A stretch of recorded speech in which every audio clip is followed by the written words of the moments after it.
बुरी तरह अग दीआं लपटां 'च करीब बस ਅਤੇ ਅੱਗ ਤੇ ਕਾਬੂ ਪਾਉਣ ਬਾਅਦ ਦਾ ਇਹ ਮੰਜ਼ਰ ਉੱਤਰ ਪ੍ਰਦੇਸ਼ ਦੇ ਕਨੌਜ ਜ਼ਿਲ੍ਹੇ ਦਾ ਹੈ। ਇਸ ਹਾਦਸੇ ਨੇ ਕਰੀਬ 24 ਲੋਕਾਂ ਦੀ ਜਾਨ ਲੈ ਲਈ। यूपी ਦੇ ਮੁੱਖ ਮੰਤਰੀ योगी आदित्यनाथ ਨੇ ਘਟਨਾ ਦੀ ਜਾਂਚ ਦੇ ਹੁਕਮ ਦਿੰਦਿਆਂ ਪੀੜਤ ਪਰਿਵਾਰਾਂ ਲਈ ਮੁਆਵਜ਼ੇ ਦਾ ਐਲਾਨ ਵੀ ਕੀਤਾ ਹੈ।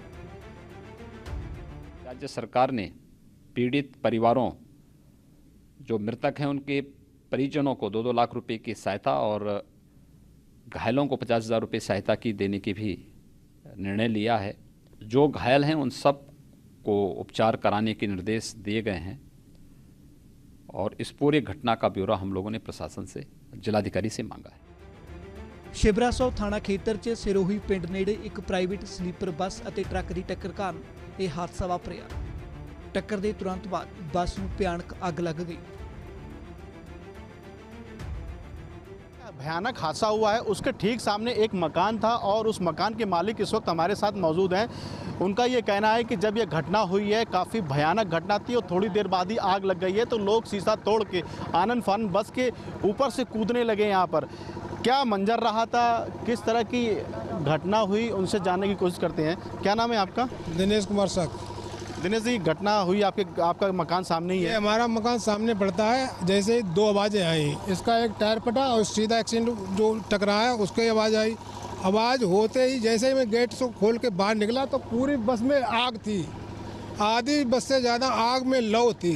तो यहाँ पर जो सवारी जब पीछे बढ़ती चली गई तो हम लोग यहाँ 4-5 लोग इकट्ठा हो गए। तो यहाँ बल्ली निकाल के पीछे वाले 3 शीशे तोड़े, 3 शीशे तोड़ के उसमें 8-9 सवारी निकाल पाई। फिर उधर कुछ लोग पीछे वाली बस में उधर शीशे तोड़े, कुछ सवारी उधर से निकली। बाकी जितनी भी सवारी थी मेरे आंखों के सामने इतना मंजर खराब था कि कोई पास जाने की हिम्मत नहीं कर पा रहा था। पूरे गाड़ी में लो पैदा हो गई थी, इतनी हीट निकल रही थी, कोई ढींगा पहुँचने की हिम्मत नहीं कर रहा था। देखते देखते पूरी गाड़ी खाक हो गई। अच्छा, लोग क्या शीशे तोड़ के बाहर निकल रहे थे? शीशे तोड़े हम लोगों ने, हमारे गांव के लोग यहाँ 4-5 इकट्ठे हो गए थे। ये यहाँ से बल्ली उखाड़ के शीशे पीछे वाले तोड़े 3, उस शीशे से निकले, कुछ उधर वाले शीशे तोड़े गए पीछे वाले, उससे निकल आए जैसे भी निकल पाए। मूड के भर गिरा, कोई किसी प्रकार इंजर्ड भी हुए, काफ़ी लोग वहाँ इकट्ठे हुए, उनको फिर वो ट्रीटमेंट वगैरह किया गया, फिर सांत्वना करके एम्बुलेंस से भिजवाया गया। अच्छा, जिस वक्त हादसा हुआ उस वक्त बस में कितने यात्री लमसम सवार होंगे आपके अनुसार? बस में लगभग 60 से 65 सवारी थी कम से कम। और जो इधर से निकले हमारे सामने 9 सवारी निकली थी। जब शीशा तोड़े तो 9 सवारी इधर से निकली थी, उसमें 2 लेडीज़ थी, 3 बच्चे थे और बड़े लोग थे, कुछ बुजुर्ग टाइप के। और बाद बाकी उधर से निकले, वो उधर से कितने निकले ये नहीं मालूम है। इधर से 9 लोग निकले थे।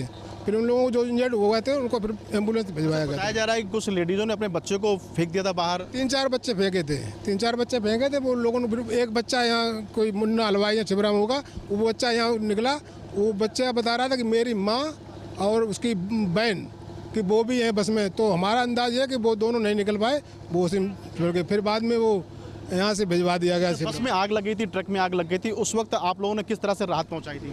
वहाँ सभी लोग इकट्ठे हो गए थे, तो कोई इधर आने के लिए तो तैयार नहीं हुआ क्योंकि इधर आग लौ निकल रही थी। तो पीछे वाले साइड के शीशे तोड़े थे, पीछे वाले जब शीशे तोड़ दे तो कोई मूड के निकल रहा था, कोई पैर में निकल रहा था, हम लोग खींच के निकाल दिया था उनको। दमकल की गाड़ियों को सूचना दी गई थी आप लोगों के द्वारा? हाँ, दमकल गाड़ी को तुरंत सूचना दी। दमकल गाड़ी करीब आधा घंटे बाद आ पाई थी। एक दमकल गाड़ी आई थी, उसने आधी बस की आग बुझा पाई थी। इसके बाद दूसरी गाड़ी आई। इतनी भीषण, इतनी भयानक आग क्यों हो गई? क्या ट्रक में कुछ और लगा था क्या? नहीं, ट्रक में नहीं, ट्रक में तो आग बाद में लगी। ये इसमें शायद हमारा अंदाजा है कि एसी जो था उसके अमोनिया गैस, उसमें कोई चिंगारी वगैरह निकली, उस अमोनिया गैस ने पूरे बस को कवर कर लिया, इसलिए इतनी भयानक आग लगी है। वैसे डीजल की इतनी जल्दी आग नहीं लगती, डीजल से आग लगती तो वो धीरे धीरे आवाज तब तक तुम्हारी निकल जाती, लेकिन वो ऐसी कोई गैस थी जिसने पूरे बस को कवर कर लिया था। पीछे इतने धुआं भर गया था, घुटन हो रही थी। हमारे गाल में शीशा बंद था, इसलिए चीख पुकार नहीं सुन पाई। अंदर ही अंदर लोग जल गए, जितने भी निकल पाए उतने निकल पाए। उधर इस घटना बाद यूपी की सियासत भी गरमा गई है। अखिलेश यादव ने ट्वीट करदे योगी सरकार नूं घेरिया, जिन्हां कहा कि जेकर बीजेपी सरकार माड़ी राजनीतिक सोच की वजह नाल SP शासन च बने फायर स्टेशन बंद न करवाउंदी, जो घटना स्थान तो महज 10 मिनट की दूरी ते ही सी। इस सभा पंजाब के मुख्य मंत्री कैप्टन अमरिंदर सिंह ने भी हादसे ते दुख जताया है।